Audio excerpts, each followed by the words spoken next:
حضرت سلیمان علیہ السلام کے دربار میں انسانوں اور جناتوں کے بیچ تقدیر اور تدبیر کے اثرات کی بحث چل پڑی۔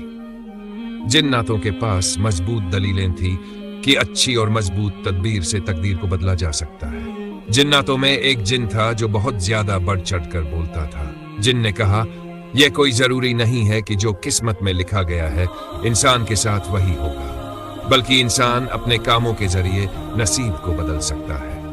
حالانکہ انسانوں کے پاس بھی تقدیر کے اٹل ہونے کے پکش میں مضبوط ترک تھے۔ حضرت سلیمان علیہ السلام نے اس جن سے کہا، اگر تمہیں اپنی دلیل کے اٹل ہونے کا اتنا ہی یقین ہے تو ثابت کر کے دکھاؤ۔ جن نے کچھ عرصے کے لیے اجازت مانگی جو کہ اسے کچھ سالوں کے لیے دے دی گئی۔ یہ جن دن رات ترکیباً سوچتا رہا کہ آخر ایسا کیا کروں کہ اپنی دلیل کو ثابت کر سکوں۔ ایک دن انہی خیالات میں اڑتا ہوا جا رہا تھا کہ اس کی نظر پڑوسی بادشاہ کے محل پر پڑ پڑی۔ بادشاہ کے لمبے چوڑے باغ میں اس کی کم عمر شہزادی اپنی کنیز اور سہیلیوں کے ساتھ چھپن چھپائی کھیل رہی تھی۔ وہ اپنی سہیلیوں سے چھپنے کے لیے ایک الگ تھلگ درخت کے پیچھے چھپی ہوئی تھی۔ تبھی اس جن نے غائب حالت میں ایک رومال میں دوا سنگھا کر اس لڑکی کو بے ہوش کیا اور لے کر اڑ چلا۔ اس نے ایک بڑے اور گھنے درخت کی شاخوں کے درمیان ایک آرام دہ کمرہ بنایا۔ اس میں شہزادی کی ضرورت کی اور کھانے پینے کی تمام چیز رکھی تاکہ شہزادی ہوش میں آئے تو اچانک پریشان نہ ہو جائے۔ یہ درخت ایک شدید اور خوب چوڑے دریا کے درمیان تھا۔ دور دور تک صرف جنگل و بیابان ہی تھا۔ انسان کیا، وہاں تو انسان کی آواز بھی نہیں پہنچ سکتی تھی۔ شہزادی کے ہوش میں آنے سے پہلے جنات نے ایک بزرگ کا بھیس بدل لیا۔ شہزادی ہوش میں آئی تو رونا دھونا کیا اور کھانے پینے سے انکار کر دیا کیونکہ اس تبدیل نے اس کے حواس گم کر دیے تھے۔ جن کو اندازہ تھا کہ انسان کچھ دیر تک نئی جگہ، نئے لوگ اور نئے ماحول کو اپنا نہیں پاتے، لیکن وقت گزرنے کے ساتھ ساتھ وہ جینا سیکھ ہی جاتے ہیں۔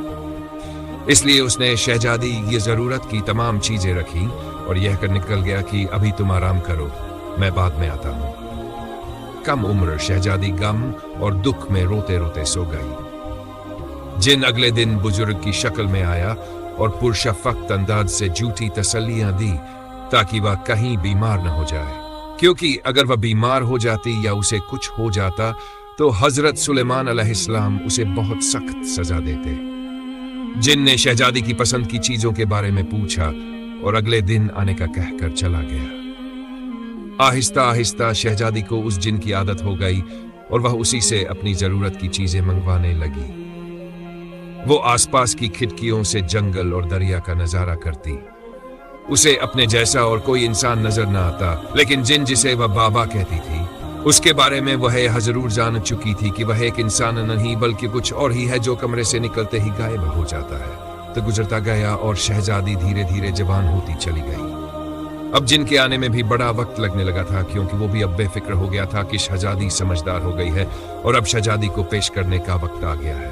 اب وہ شہزادی کو بادشاہ حضرت سلیمان علیہ السلام کے سامنے پیش کرے گا اور اپنی شرط جیت جائے گا۔ ایک دن طوفان کے آثار تھے، دن میں بھی رات چھا گئی تھی۔ شہزادی نے ایسی طوفانی کیفیت کبھی بھی نہیں دیکھی تھی۔ ڈر اور خوف سے اس کا برا حال ہو گیا تھا۔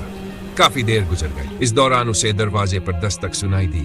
ایسا پہلی مرتبہ ہوا تھا کہ کسی نے دستک دی ہو، ورنہ جن تو اپنے آپ ہی اندر موجود ہوتا تھا۔ شہزادی نے خوف اور دہشت سے پوچھا، کون؟ اسے گھبرائی ہوئی آواز سنائی دی، ہمیں کچھ دیر کے لیے اندر پناہ دے دو، طوفان گزرنے کے بعد ہم چلے جائیں گے، جب تک طوفان ٹھہر نہیں جاتا ہم یہیں رکنا چاہتے ہیں۔ شہزادی نے جب وہاں دروازہ کھولا تو وہاں دو نوجوان مشکل سے ایک پیڑ کی شاخ پر بیٹھے ہوئے تھے۔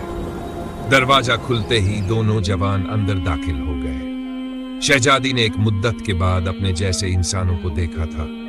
اسے یاد آ گیا تھا کہ انسان ایسے ہوتے ہیں، لیکن دونوں نوجوان اس بات سے بے حد حیران تھے کہ آخر ایک جیسے لڑکی کیسے اور کیوں یہاں اکیلی رہ رہی ہے۔ یہ سوال بار بار انہیں ستا رہا تھا، لیکن فی الحال انہیں طوفان سے پناہ مل گئی تھی۔ ان کے لیے ابھی تو یہی کافی تھا۔ شہزادی نے اگلے دن خود ہی بتایا کہ میں ایک جن کی قید میں ہوں اور مجھے نہیں معلوم کہ مجھے یہاں آئے ہوئے کتنے سال گزر گئے، بس ہاں اتنا یاد ہے کہ اس وقت میں اتنی سی تھی۔ شہزادی نے اپنے ہاتھ سے اشارہ کر کے بتایا، جس سے نوجوان کو اندازہ ہوا کہ وہ اس وقت 7 یا 8 سال کی رہی ہوگی۔ اب ان کے اندازے سے 12 سال گزر چکے ہیں۔